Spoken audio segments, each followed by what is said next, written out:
নমস্কার বন্ধুরা, আপনাদের সকলকে স্বাগত জানাই আকাশ কিচেন ভিলেজ ফুডে।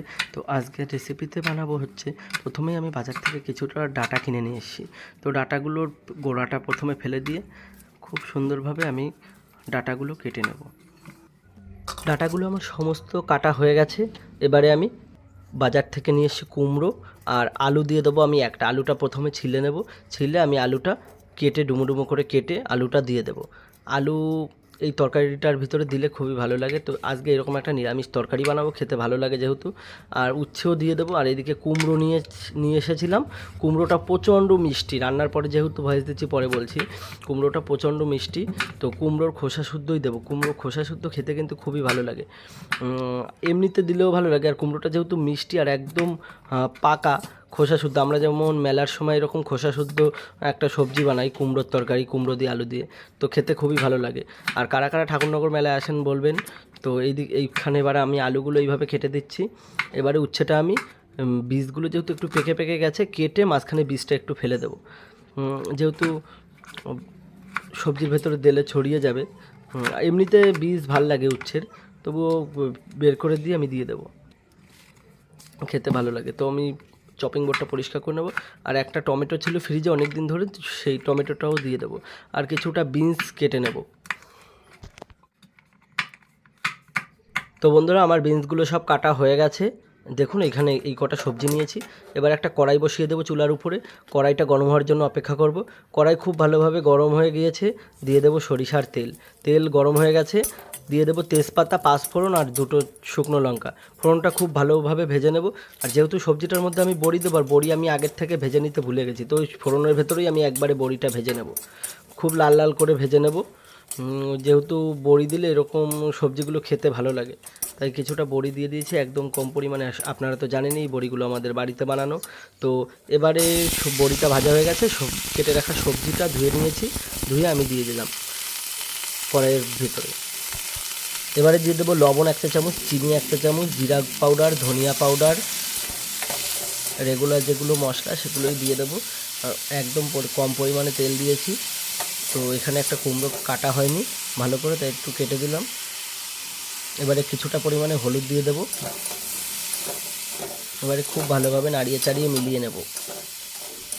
নাড়িয়ে চাড়িয়ে খুব ভালোভাবে মিলিয়ে নিয়েছি। এবারে দিয়ে দেবো আমি কিছুটা জল দিয়ে আমি একটা ঢাকনা দিয়ে ঢাকা দিয়ে দেবো। জল দিয়ে প্রথমে নাড়িয়ে নেব কিছুটা, নাড়িয়ে নিয়ে এবারে আমি একটা ঢাকনা দিয়ে ঢেকে দেবো। এবারে এই দিকে আমি দুটো আলু ছুলে নেব। আলু ছুলে নিয়ে আমি আজকে ভেটকি মাছের একটা রেসিপি বানাবো। ভেটকি মাছের কাঁটা কিনে নিয়ে এসেছিলাম বাজার থেকে, সেই কাঁটাগুলো আমি রান্না করব আজকে কষা কষা করে। কার কার ভেটকি মাছের কাঁটা প্রিয় আমাকে অতি অবশ্যই কমেন্ট করে জানাবেন। আর এইদিকে আমি প্রথমে 3টে আলু নিয়েছি, ছুলে ধুয়ে নিয়েছি খুব ভালোভাবে। এবারে কেটে নেব, কিউব করে কেটে নিয়েছি আলুগুলো। কেটে এই রেসিপিটা আলু দিয়ে খেতেই ভালো লাগে। আমি আজকে একদম মাংসর স্টাইলে করে রান্না করব। তো আলুগুলো কেটে ধুয়ে নিয়েছি। এইদিকে ভেটকি মাছের কাঁটাটাও আমি আগের থেকে কেটে নিয়ে এসেছিলাম, কেটে ধোয়া হয়ে গেছে। দিয়ে দেবো লবণ প্রথমে 1 চা চামচ, দিয়ে দেবো 2 চা চামচ হলুদ, 1 চা চামচ হলুদ, দিয়ে দেবো 1 চা চামচ ধনিয়া পাউডার, 1 চা চামচ জিরা পাউডার, দিয়ে দেবো লঙ্কার গুঁড়ো 2 চামচ, দিয়ে দেবো সরিষার তেল। এবারে খুব ভালোভাবে এটা মাংসর মতো করে মাখিয়ে নেব। এইভাবে আজকে মাংসর মতো করে রান্না করলে খেতে খুবই ভালো লাগে। তো মাংসর মতো করে মাখিয়ে নিয়েছি। আর এইদিকে আমি অনিয়ন প্রথমে কেটে রেখে দিয়েছিলাম, ছুলে রেখে দিয়েছি। এবারে আমি জুলিয়ান করে কেটে নিচ্ছি অনিয়নটা। এবারে টমেটোটা আমি কেটে নেব। অনিয়নটা কেটে নিয়ে টমেটোটাও কেটে নেব। যেহেতু চাকুটায় ধার নেই, টমেটোটা ভালো করে কাটতে পারছি না। তো টমেটোটা আমার কাটা হয়ে গেছে। এবারে দেখব এইদিকে সবজিটা হয়েছে কত দূর। তো একবার নাড়িয়ে দেব, দেখব সবজিগুলো কিন্তু সিদ্ধ হয়ে গেছে, একটুখানি বাকি রয়েছে, আবারও চাপা দিয়ে দেব। লঙ্কা দিতে যেহেতু ভুলে গেছিলাম, এবারে দুটো কাঁচা লঙ্কা চিড়ে দিয়ে দিলাম। এবারে আর একটু ঢাকা দিয়ে রাখবো, হওয়ার জন্য অপেক্ষা করব। এবারে আমি আদা আর রসুন খুব ভালোভাবে বেটে নেব।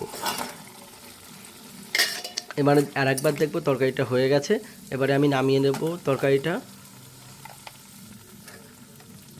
এই তরকারিতে আপনারা চাইলে একটুখানি ধনিয়া আর জিরা বেটে দিতে পারেন ভেজে। তো আমার রেসিপিটা হয়ে গেছে, আমি নামিয়ে নেব। তো দেখুন রেসিপিটা এরকম পাতলা কম মশলায় রেসিপিগুলো খেতে কিন্তু আমার দারুণ লাগে। আর এইরকম আর এইদিকে আমি আলুটা আগের থেকে ভাজা বসিয়ে দিয়েছিলাম, আপনাদের দেখানো হয়নি। তো আলুগুলো আমি নামিয়ে নেব। আলুগুলো ভাজা হয়ে গেছে। এবারে ওই কড়াইয়ের ভিতরে দিয়ে দেবো সরিষার তেল, দিয়ে দেবো গোটা জিরে, শুকনো লঙ্কা আর তেজপাতা দিয়ে ফোড়নটা খুব ভালোভাবে ভেজে নেব। এটা হচ্ছে ভেটকি মাছ, এইভাবে রান্না করব আলু দিয়ে। এবারে দিয়ে দেবো জুলিয়ান করে কেটে রাখা পেঁয়াজ কুচি। পেঁয়াজটা খুব ভালোভাবে একটু ভেজে নেব। পেঁয়াজটা নাড়িয়ে ছাড়িয়ে খুব ভালোভাবে ভেজে নেব। নিয়ে আমি কিছুটা পরিমাণে লবণ দিয়ে দেবো 1 চা চামচ, পেঁয়াজটা নরম হওয়ার জন্য। এবারে দিয়ে দেবো আমি জুলিয়ান করে কেটে রাখা টমেটোটা দিয়ে খুব ভালোভাবে নাড়িয়ে নেব। টমেটো দিলে পেঁয়াজটা খুব তাড়াতাড়ি নরম হয়ে যাবে। এবারে দিয়ে দেবো আদা রসুন বাটা, আগের থেকে যেটা বেটে রেখে দিয়েছিলাম। আদা রসুনটা দিয়ে খুব ভালোভাবে কষিয়ে নেব। এবারে আমি দিয়ে দেবো 1 চা চামচ হলুদ আদা রসুনের ভেতরে।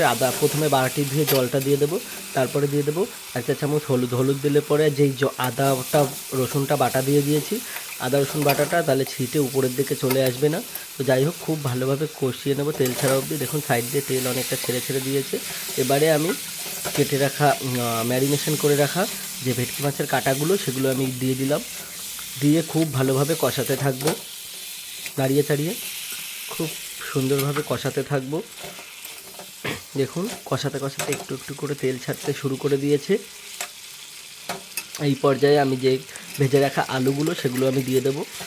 আলুগুলো দিয়ে আরও সুন্দর করে কষাতে থাকবো, যাতে কষাতেই হাফ রান্না হয়ে যায়, সেইভাবে কষাতে থাকবো। আর মাছটায় আমি তেল খুব কম দিয়েছি, কারণ মাছের ভেতরে প্রচুর পরিমাণে তেল ছিল।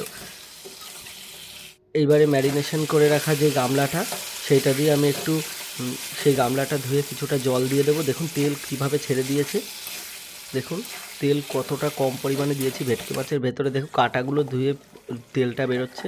এবারে একটু লবণ দিয়ে দিলাম। লবণ যেহেতু কম লাগছিল আমার, একটু লবণ দিয়ে দিলাম। যেহেতু আমি কষা করব, তাই লবণটা কমই দেব প্রথম পর্যায়ে। দেখুন কতটা তেল ছেড়েছে। এইবারে আমি গামলাটা ধুয়ে জল দিয়ে দেব। যেই ম্যারিনেশন করে রাখা গামলাটা ধুয়ে আমি জল দিয়ে দিলাম কিছুটা কষানোর জন্য। এইটা এদিকে একটু হতে থাক, তত সময় ঢাকা দিয়ে রাখলাম। তত সময় আমি ধনিয়াটা ধুয়ে নিয়ে এসেছিলাম। এবারে সেটা খুব ভালোভাবে একটু চপ করে নেব ধনিয়া পাতাটা। আপনারা চাইলে ছিঁড়েও দিতে পারেন, ধনেপাতা দিলে হচ্ছে খেতে বেশি ভালো লাগে। তো ধনেপাতা আমার খুব ভালোভাবে চপ হয়ে গেছে। এবারে আমি গামলাটা একবার তুলে দেখব আলুগুলো সিদ্ধ হয়েছে কিনা। দেখুন কতটা ঝোল, এখনই খেতে ইচ্ছা করছে। আলুগুলো অনেকটাই সিদ্ধ হয়েছে, আর একটু তাও নাড়িয়ে চাড়িয়ে নেব। একটুখানি বাকি হওয়ার জন্য আমি আর একটু ঢাকা দিয়ে রাখবো 5 মিনিটের জন্য। 5 মিনিট পর আবারও ফিরে আসলাম। দেখুন নিচে লেগে যাচ্ছে, যেহেতু আপনার নিচে মাছের যে কাটার যে মাছ ছিল অল্প অল্প লাগানো, সেগুলো পুরো খুলে আসছে। আমি আবারও একবার ঢাকা দিয়ে রাখবো, হওয়ার জন্য অপেক্ষা করব। ঢাকনাটা আমি আবারও তুলে নিলাম। দেখুন আর একটু নাড়িয়ে চাড়িয়ে নিচ্ছি। আলুগুলো এবার পুরোপুরি সেদ্ধ হয়ে গেছে। এবারে আমি চপ করে রাখা ধনেপাতাটা দিয়ে দেব। ধনেপাতা আপনারা অতি অবশ্যই দেবেন, ধনেপাতা দিলে খুব সুন্দর একটা স্মেল আসে। তো দেখুন সাইড থেকে তেল ছেড়ে দিচ্ছে। এই পর্যায়ে আমি দিয়ে দিলাম সামান্য পরিমাণে গরম মশলা। দেখুন কত সুন্দর চিকেনের মতো লাগছে। তো রেসিপিটা আমার একদম রেডি হয়ে গেছে। এবারে আমি একটা পাত্রে নামিয়ে নেব।